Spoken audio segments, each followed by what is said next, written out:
வாழ்க வையகம், வாழ்க வையகம், வாழ்க வளமுடன். குரு வாழ்க, குருவே துணை. இந்த இணைய வழி வகுப்பில் இணைந்துள்ள அனைத்து வேதாத்திரிய உறவுகளுக்கும் பணிவான காலை வணக்கங்கள். இந்த நிகழ்வை சிறப்பாக ஒருங்கிணைத்து நடத்தி கொண்டிருக்கும் சுகந்தி அம்மா அவர்களுக்கும், அற்புதமாக பஞ்சேந்திரிய தவம் நடத்தி கொடுத்த நகுலேஷ் ஐயா அவர்களுக்கும் வாழ்த்துக்களும் வணக்கங்களும். வாழ்க வளமுடன். இன்று நாம் சிந்திக்க இருக்கும் தலைப்பு கூடா ஒழுக்கம். அதை பற்றி நம்ம சிந்திக்க இருக்கிறோம். இறை ஒழுங்குகள் அல்லது இயற்கை ஒழுங்குகள் என்பது விதிகள்.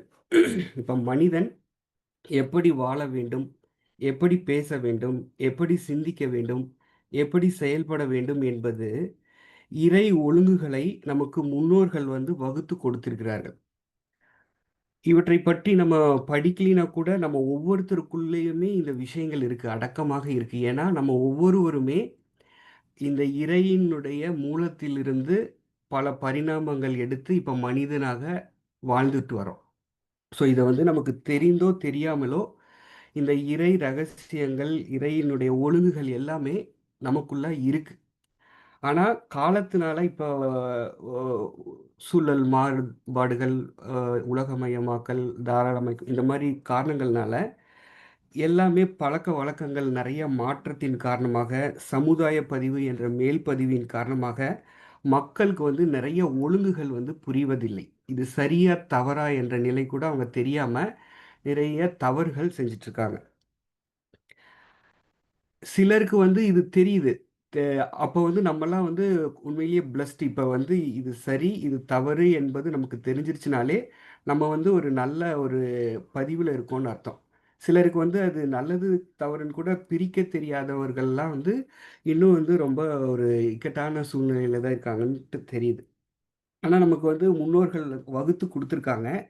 இத நம்ம எப்படி இம்ப்ளிமெண்ட் பண்றது அப்படிங்கிறதுக்கு தான் நம்ம எல்லாமே ஒழுக்கத்த பத்தி இதுவரைக்கும் எடுக்காதவங்களே இல்லன்னு சொல்லலாம். எல்லா மகான்களும், ஞானிகளும், ரிஷிகளும் நமக்கு சொல்லிக் குடுத்துருக்காங்க. நம்ம பள்ளியிலிருந்தே படிச்சுட்டு வரோம்.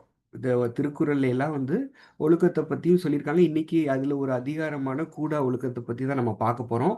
எல்லா மகான்களும் போதிச்சிருக்காங்க. ஆனா ஒரு ரொம்ப எளிமையா ஒரு பாமரனும் புரிஞ்சுக்கிற அளவுக்கு ஒழுக்கம்னா இதுதான் அப்படின்னு சொன்னது வேதாத்ரி மகரிஷி அவர்கள் தான். முதல்ல நம்ம ஒழுக்கம்னா என்னன்னு பார்த்துட்டு, அதுக்கப்புறம் கூடா ஒழுக்கத்தை பத்தி நம்ம இன்னைக்கு சிந்திக்கலாம். நம்ம எல்லாத்துக்கும் தெரிந்த ஒன்றுதான். ஒழுக்கம் என்பது தனக்கோ பிறருக்கோ தற்காலத்திலோ பிற்காலத்திலோ உடலுக்கோ உயிருக்கோ உணர்வுகளுக்கோ துன்பம் தராத எண்ணம் சொல் செயல் அப்படின்ட்டு சொல்லியிருக்காங்க. ஸோ அது இல்லாம அடுத்தவங்களுக்கோ தற்காலத்திலோ பிற்காலத்திலோ துன்பம் தருமேயானால் அது எண்ணமானாலும் சரி, சொல்லானாலும் சரி, செயலானாலும் சரி, அது ஒழுங்கற்ற ஒன்று, தவறான எண்ணங்கள் அல்லது ஒழுக்கமற்ற செயல்கள் அப்படின்ட்டு நமக்கு மகரிஷி அவர்கள் ரொம்ப எளிமையா கொடுத்துருக்காங்க. இப்ப கூடா ஒழுக்கம் என்பது என்னன்னு பார்த்தீங்கன்னா, ஒழுங்கற்ற செயல்கள் தான். ஒழுக்கத்திற்கு மாறான விஷயங்கள தான் கூடா ஒழுக்கம் என்ற ஒரு தலைப்பில் திருவள்ளுவர் அறத்துப்பால்ல 14வது அதிகாரத்துல குடுத்துருக்காங்க. முதல்ல அவர் என்ன சொன்னாருங்கிறத பார்த்துட்டு நம்ம அடுத்து மகரிஷி பத்தி நம்ம பார்க்கலாம். இப்ப கூடா ஒழுக்கத்துல முதல் குறள் என்ன இதுல இதுல அவரு ஒரு என்ன இதோட எசன்ஸ்னா, நம்ம வெளி தோற்றத்துக்கு, புற தோற்றத்திற்கு நல்லவர் மாரி காமிச்சுட்டு, உள்ளுக்குள்ள தவறான செயல்கள் செய்வதனால என்னென்ன மாதிரி சூழல் இருக்கு அப்படிங்கிறத ஒரு அறிவுரையாகவும், ஒரு உரையாகவும் தான் வள்ளுவர் இந்த 10 குறள்ல நமக்கு குடுத்திருக்கிறதா சாமிஜி நமக்கு குடுத்திருக்காங்க. ஏன்னா சாமிஜி திருக்குறளுக்கு அவரு உட்பொருள் விளக்கம் அப்படின்னு ஒரு புக் இருக்கு. அதுல ஒரு 50 குறள்களுக்கு அவர் விளக்கம் எழுதியிருக்காரு. அதுல இந்த கூடா ஒழுக்கத்துல 10வது குறளுக்கு சாமிஜி விளக்கம் குடுத்திருக்காரு. ஸோ அப்படி பார்க்கும்பொழுது முதல் குறள் வஞ்ச மனத்தான் படித்தொழுக்கம் பூதங்கள் ஐந்தும் அகத்தே நகும் அப்படின்ட்டு குடுத்திருக்காங்க. இப்போ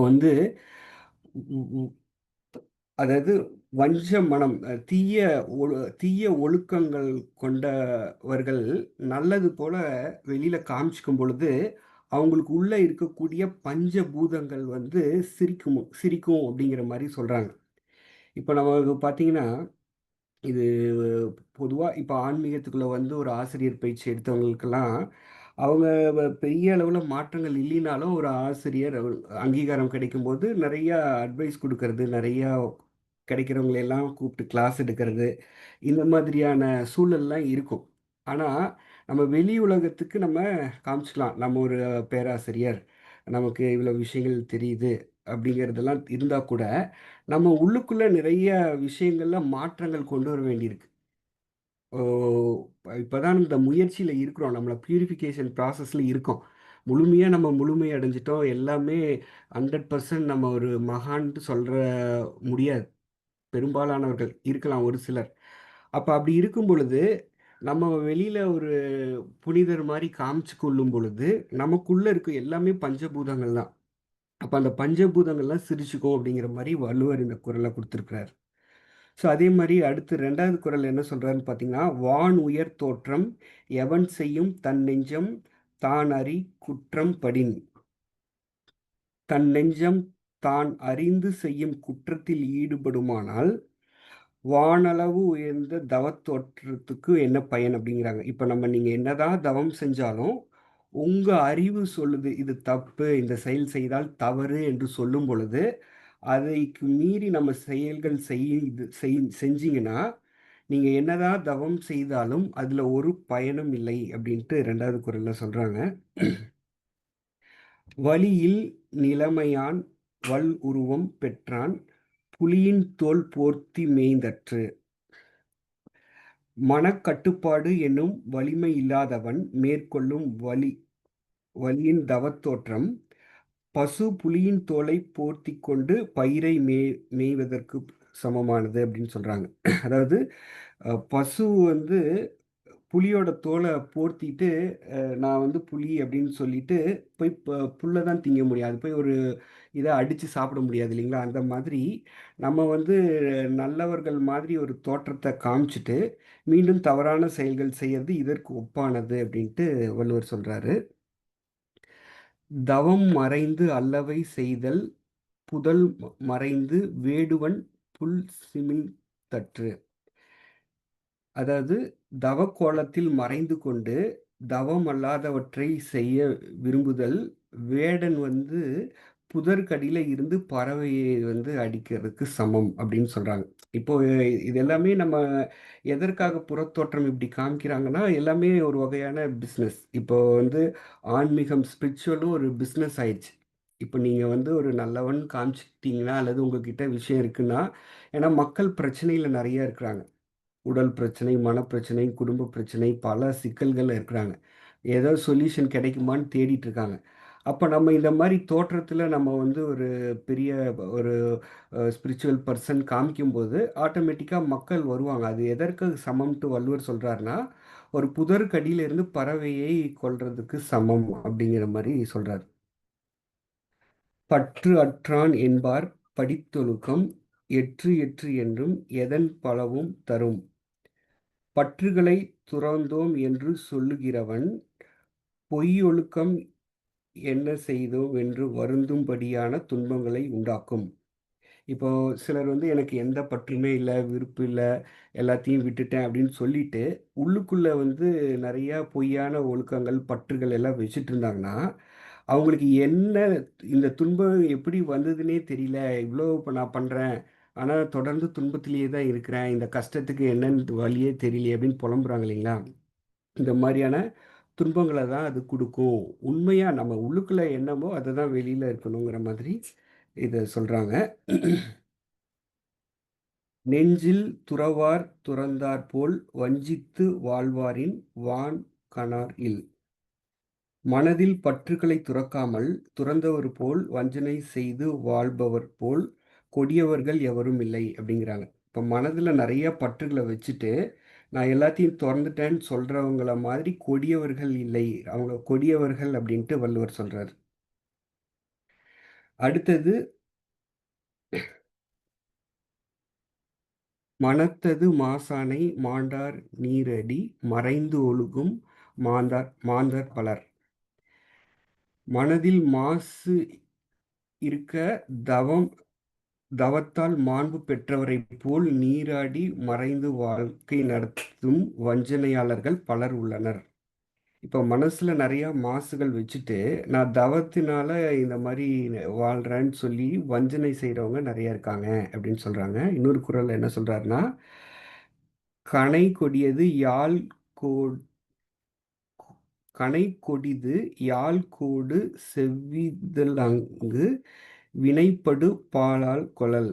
அதாவது இப்போ அம்பு வந்து நேரா இருக்கும், யாழ் பார்த்தீங்கன்னா வளைஞ்சிருக்கும். ஆனா அம்பு நேராக இருந்தாலும் அது வந்து ஒரு கொடியது. அது வந்து ஒரு உயிரை பறிக்கக்கூடியது.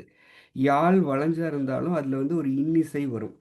அப்ப தோற்றத்தை வைத்து நம்ம நம்பக்கூடாது அப்படிங்கிறாங்க. ஒருத்தர் வந்து நல்ல ஒயிட் அண்ட் ஒயிட்ல இருக்கிறாரு, ஒரு நல்ல ஒரு பாசிட்டிவா இருக்கிறாருன்னு நம்பாதீங்க. அவங்களுடைய பண்புகள் எப்படி இருக்கு, அவர்களுடைய தன்மை எப்படி இருக்குன்ட்டு நம்ம பழகும்போது எல்லாத்துக்கும் தெரியும். அந்த மாதிரி நம்ம தோற்றத்தை வைத்து நம்பக்கூடாது அப்படின்னு சொல்றாங்க. இப்ப கடைசி 10வது குறள் தான் வந்து சாமிஜி விளக்கிய குறள். அது என்னதுன்னா, "மலித்தலும் நீட்டலும் வேண்டாம், உலகம் பலித்தது ஒழித்து விடின்." அதாவது உலகம் பழிக்கும் தீய செயல்களை விட்டுவிட்டால், மொட்டை அடித்தலும் அல்லது ஜடைமுடி வளர்த்தலும், புறக்கோலங்களும் வேண்டாம் அப்படின்ட்டு சொல்லியிருக்காங்க. இதுக்கு தான் வந்து சாமிஜி வந்து விளக்கம் குடுத்துருக்காங்க. அதாவது நம்ம உலகம் அந்த முன்னோர்கள் வகுத்த ஒரு நெறிப்படி வாழும் பொழுது, நம்ம புறத்தோற்றங்களுக்கு அவசியமே இல்ல. இந்த மாதிரி நெறைய மொட்டை அடிச்சுக்கிறது, அல்லதுன்னா தாடி, பெரிய ஜடை வளர்த்திக்கிறது, ருத்ராட்சம் போட்டுக்கிறது. இது வந்து ஒன்லி இந்து மதத்துலன்னு இல்ல. எல்லா மதத்திலயும் இருக்கு. இப்ப கிறிஸ்டியானிட்டில இருக்கு. புத்தர்கள் மொட்டை அடிக்கிறாங்க. கிறிஸ்டியானிட்டில பாதிரியார்கள் ட்ரெஸ் போடுறாங்க. அந்த மத அடையாளங்கள வச்சு நம்ம ஏமாத்த வேண்டாம் அப்படிங்கிறாங்க. இந்த விளக்கத்துல சாமிஜி என்ன சொல்றாங்கன்னா, இதெல்லாம் எப்படி வந்தது அப்படின்னா, இந்த வர்ணாசிரம தர்மம் அப்படிங்கிறது படி பார்க்கும்பொழுது ஒரு 4 நிலைகள் சொல்றாங்க. அது எல்லாத்துக்கும் தெரிஞ்சது தான். ஒண்ணு வந்து இந்த கிரகஸ்தன் என்பவன் இல்ல முதல்ல வந்து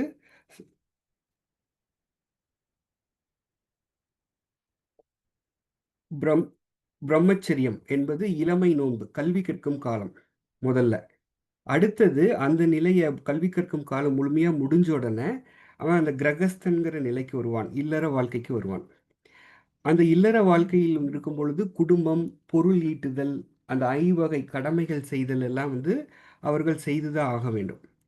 அதிலிருந்து எல்லாம் நிறைவாகி எல்லா கடமைகளையும் செஞ்சதுக்கப்புறம், அடுத்த நிலை 3வது நிலையாக அவன் போகிறது வந்து வானப்பிரஸ்தம்.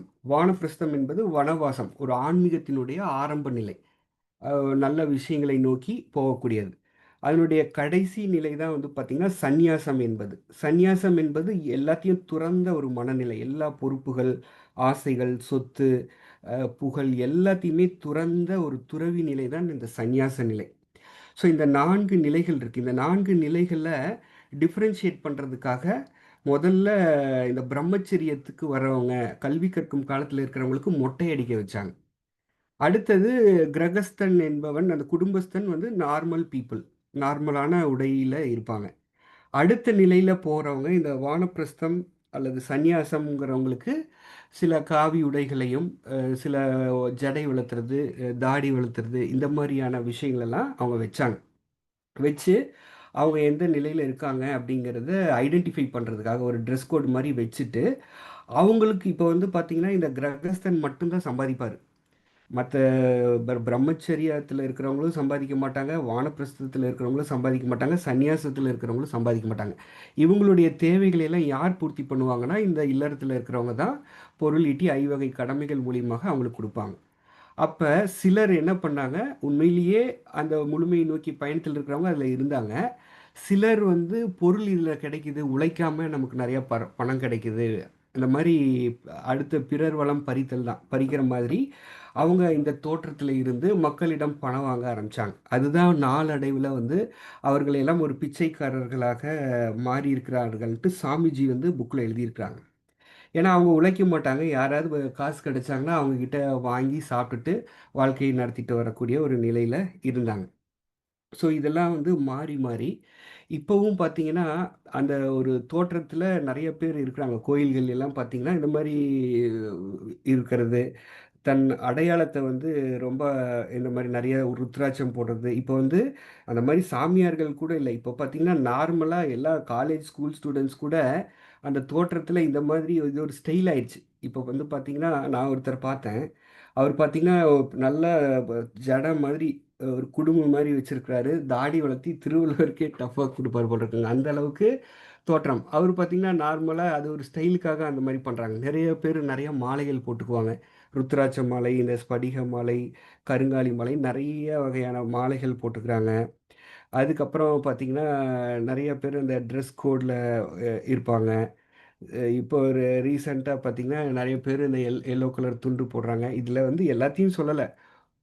பட் இந்த மாரி ஒரு சிலர் வந்து இந்த மாரி தோற்றத்தை வந்து இது தான் இந்த மாரியான ஒரு பெர்சன் அப்டின்ட்டு காமிச்சுக்கிறதுக்காக நமக்கு இது பண்றாங்க. இன்னும் சிலர்லாம் பார்த்தீங்கன்னா, ரொம்ப அகோரி மாதிரி இதெல்லாமே ரொம்ப அப்நார்மலா நம்ம பண்ணும்போது, சைக்காலஜிக்கலா என்ன சொல்றாங்கன்னா, இதெல்லாம் வந்து ஒரு டிஸார்டர்ன்னு சொல்றாங்க. Abnormal behaviour, personality behaviour. அந்த மாரி அப்நார்மல் ட்ரெஸ் கோடு ரொம்ப வித்தியாசமான கலர்கள்ல பொட்டு வச்சுக்கிறது, நெறைய டாட்டூஸ் குத்துறது, நெறைய மாலைகள் போட்டுக்கிறது, அந்த மாரி இந்த மாரி வித்தியாசமாக செய்யும் பொழுது, இதெல்லாமே ஒரு வகையான சைக்காலஜிக்கல் டிஸார்டர்ன்னு சொல்றாங்க. தன்னை வெளிப்படுத்திக்கக்கூடிய விதமாக அது சைக்காலஜில பார்க்கப்படுது. அந்த மாதிரி நம்ம புறத்தோற்றம் வந்து நம்மள வந்து எந்த ஒரு வகையிலயுமே மாற்றம் கொண்டு வராது நமக்குள்ள. அகத்தோற்றம் தான் நம்மளை மேன்மைப்படுத்தும். அதே மாரி புறத்தோற்றம் நம்ம இப்ப இந்த மாரி நான் ஒரு வெண்மையான உடையில இருக்கேன், அல்லது ஒரு புனிதமான ஒரு இதுல இருக்கிறேன், அல்ல மொட்டை அடிச்சிருக்கேன், தாடி வச்சிருக்கேன்ட்டு யாரு வெளி மனிதர்கள சாட்டிஸ்ஃபை பண்றதுக்காக தான் நம்ம பண்றோமே ஒழிய, கடவுளுக்கு இதெல்லாம் வந்து முக்கியமே கிடையாதுங்க. கடவுள் வந்து நமக்குள்ளேயே இருந்து நம்மள இயக்கிட்டு இருக்கான். நீங்க எந்த ட்ரெஸ் வேணா ஜீன்ஸ், டீ ஷர்ட் கூட போட்டுருக்கலாம். நீங்க மனதளவுல எப்படி இருக்கீங்க? எந்த அளவுக்கு பண்பட்டுருக்கீங்க? எந்த அளவுக்கு ஒரு பிரயோஜனமான வாழ்க்கை வாழ்றீங்க? எந்த அளவுக்கு இயற்கை பத்தி புரிஞ்சிருக்கீங்கங்கிறது, இயற்கைக்கும், இறைவனுக்கும் நல்லாவே தெரியும். அப்ப அந்த அன்பும், கருணையும் உங்ககிட்ட இருக்கா? இல்லையா? அதை பொறுத்து தான் நமக்கு இறைவன் கிட்ட அருள் கிடைக்குமே ஒழிய, புறத் தோற்றத்தினால எதுவுமே கிடைக்காது. அதெல்லாம் வந்து பயனற்றது அப்படின்ட்டு மகரிஷி அவர்கள் இந்த குறள நமக்கு குடுத்துருக்காங்க. ஸோ, அதனால நம்ம வந்து இப்போ நமக்கு மனவளக்கலை ஆசிரியர்கள் இந்த கலைய வந்து நமக்கு கொண்டு போகணும் அப்படிங்கிறது நம் அ குருவுக்கு செய்யக்கூடிய ஒரு சின்ன ஒரு விஷயமாக நம்ம எல்லாமே செஞ்சுட்டுருக்கோம். குரு என்பவர் இறைவனுடைய வழியில் வந்தவங்க தான். ஸோ, அப்போ வந்து இதனுடைய கிரெடிட் எல்லாம் வந்து நம்ம எடுக்க முடியாது.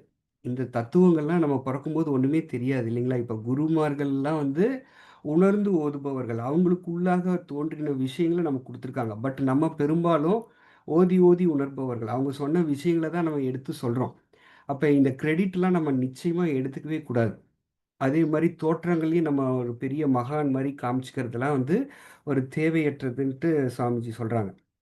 அப்ப நம்ம வந்து இந்த பிறவி எடுத்தது நம்மள மனவளக்கலை என்பதே தன்னை மேம்படுத்தும் கலை தான். நம்மள வந்து ஒரு நல்ல மனிதனாக மாத்திக்கிறதுக்கு தான் நம்ம இந்த பிறவி எடுத்து வந்தோம். அடுத்தவங்கள மாத்துறது வந்து இறைவன் வந்து சில நேரங்கள்ல நம்ம வழியிலயும் பண்ணுவாரு. ஆனா, அது யாரு இறைவனோட வேலை. அது நம்ம வேலை இல்ல. அடுத்தவங்கள மாத்துறது நம்ம வேலை கிடையாது. அப்போ நம்ம என்ன பண்ணுவோம், நம்மள மாத்திக்குவோம். அதற்கான முயற்சிகள்ல நம்ம ஈடுபடுவோம்.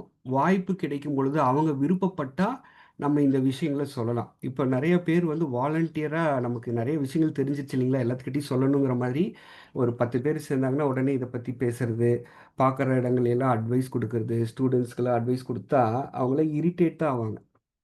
அவங்க எல்லாத்துக்குமே மனவளக்கலை பத்தியும் தெரியும். எல்லாத்த பத்தியும் இப்ப டிஜிட்டல் வேர்ல்ட்ல தெரியாதவங்களே கிடையாது.